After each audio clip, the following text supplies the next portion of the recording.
Andrew, better effort today, obviously not the result you wanted. How do you assess the whole game as a whole, mate? Yeah, it was clearly much improved performance.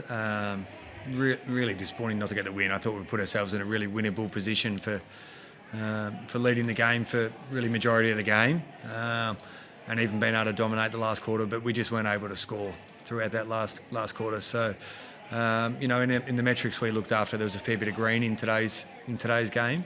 But ultimately, the one we really want to be in the green is a scoreboard at the end of the game, and we didn't quite get that. Third game in 13 days. Did you just... I know you dominated the last quarter, like you said, but did you sort of run out of steam a bit? It didn't seem like that to me. I actually thought we were still running quite well in the last quarter. Obviously, we made quite a few changes over that three-game period, so there was some... Not everybody played all three games, so I thought we ran the game out okay. One of those metrics was contested ball, particularly from last week. You must have been impressed with the way they came back this week. Yeah, it was certainly a step in the right direction in that space. To be able to win contested ball, we spent some time training it, but not that much. Like, it is a mindset a lot of the time. We just had a little bit better intent this week. We were a bit more proactive rather than reactive, which I think everyone saw in last week's game. So, to be able to bounce back in that space, it'll put us in a good position to be able to compete every week. What things were you noticing, I guess, early in the game that told you that the team was on in that area and with their pressure as well? Yeah, look, for us, we spent most of the week on our defence. So I think that everybody watching the game, compared to last week's, will acknowledge we defended much better. I thought there were still times where Essendon, they're pretty slick with their ball movement. They were able to break through, but ultimately I thought a lot of the time they really generated was through a free kick, was when they started to generate their territory. There was a free kick paid, and at times that challenged us when they got the ball in a slow play. But I thought when the ball was live, we defended quite well. Elijah Hewitt had 12 contested possessions, career high 22 and 2 goals. He sort of led from the front in that second half in that midfield. You must be happy with his performance. Yeah, it's a great call, and I thought he was reasonably quiet in the first half. He hasn't played much football even this year, Elijah. But for a young, I think he's maybe 19 or 20, Elijah's about to really dominate the game in the second half. Had almost all of those 12 contested possessions in the second half. Provided some inspiration for his teammates around him. I thought it was a great step forward for him, and the more he plays, the more he'll build, and we're really excited for his future. I know you didn't get the win, but a little wins like that really handy as well. Like, we've seen Tom Gross come through, Hewitt finally get a good run at it, I suppose, in a game. Those sort of little things that are coming through that you're starting to see. Yeah, maybe one of the things that we take out is some of our players got some form as well today. We certainly have had some challenges with form, but much more connected today, and some individuals getting better at their footy, which is good. The clearance numbers, there's a big disparity there. What can you do to kind of even those up as much as you can? Yeah, it is a big challenge in our game at the moment. And although we sort of look at it through a few different phases, not just the one phase of clearance, when it's that big a gap, there's a problem we need to get to work on. So there's a few things involved in it. There's structure, there's some technique, there's some method, and there's some personnel stuff that we'll keep exploring, but it just makes the game a little bit harder when you're on the back foot and having to attack from behind the whole game. So we need to get that up closer to a positive result. Is that something that can be fixed within a season, or is that more of a personnel thing where over time maybe Yo comes back and then next season you might get a few other players? I think it can definitely be fixed within the next period of time this year. Yoey helps. He's probably he's a pretty special player, Yoey, but he'll be a little while away, so we need to keep improving who we've got. And I think it's really important that it's not just about the clearance number. There's certain clearances which are more important than others, and the way you set up away from it is important as well. But at the moment, the gap's too big for us. And the ruck situation, what did you make of Flynn tonight? Yeah, I thought Flinney competed hard. I don't think that was the difference in the game at all in the clearance numbers. How did you view Tim Kelly's performance coming back into the team? Yeah, so Tim copped another heavy tag today.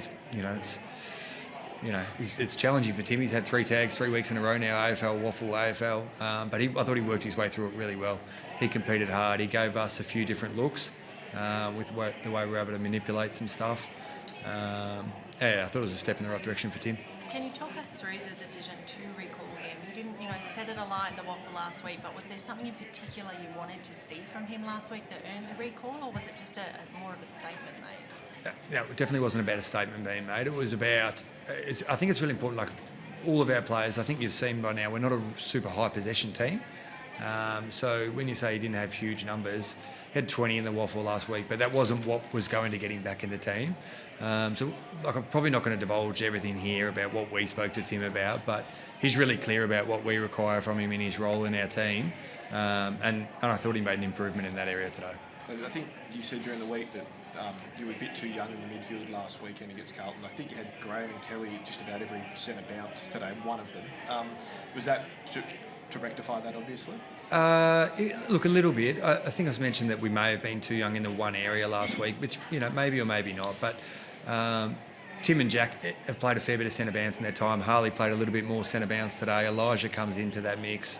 We're just going to keep exploring our team and see who can complement each other the best. Can you explain to us the decision to rest Oscar Allen during the week? Obviously, he's 26 and it's only 5 games into the season. Was he just banged up, or was it a confidence thing? What was the decision behind that? No, look, 3 days in 13 games. It's 3 games in 13 days. It's every team in the competition will have players that can't play all those 3 games. It is a challenge. So Oscar we made a decision for the longevity of the season, and that he has a rest this week and he'll be fine next week.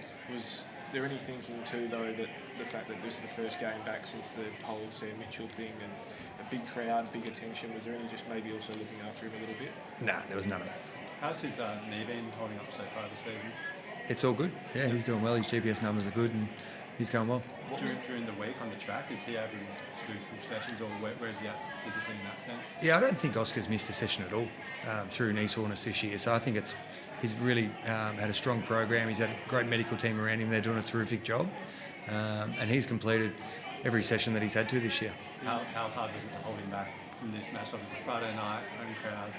Yeah, well, we don't get many Friday night games, so that wasn't easy. But we just got the wide lens on it, and I think it was a smart decision by us all. What was his role today? I think he won the Clubman in 2022 for his work on the bench when he was injured. What was his role today around the group? Yeah, you can't really have a player on the bench just week by week. It has to be a long-term thing to go through the AFL. So it's not really something we could look at this week.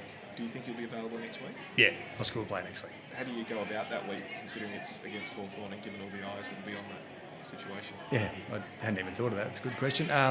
Look, we'll just manage it as a normal week. Understand the situation, but Oscar's a leader of our footy club and we'll support him, and I'm sure he'll actually be pretty excited to play next week. I think it's his 100th game as well. Great, it's exciting. Awesome. Do you feel like your lack of tight game awareness sort of cost you in the end there? There was the Liam Ryan moment so late where he plays on, and I feel like everybody was sort of hands in the hammer. Do you feel like that's just an experience thing that you haven't been in those situations before, so it just kind of unravelled a bit for you? Yeah, look, maybe. Liam's been in those situations over his career, though. Like, he's played in a lot of winning games for this football club over the years. So, but there was a couple of things late. Maybe we could have done better, but there was also a couple of smart decisions we made late, which probably helped us get in scoring positions as well. So I'd rather be making mistakes in close game than not being in close games. You said at half-time that senior players had a meeting during the week to speak. Was that initiated by them, you guys? What was sort of the outcome of that? Yeah, we meet every week as leaders and senior players of our football club, and they just took a bit more ownership of their role within our club at the moment. Like, we've got 22 players under 22, so we just spoke about their role within it and helping support them and improving their own football as well. Thank you. Thanks, guys. Thanks, Adam.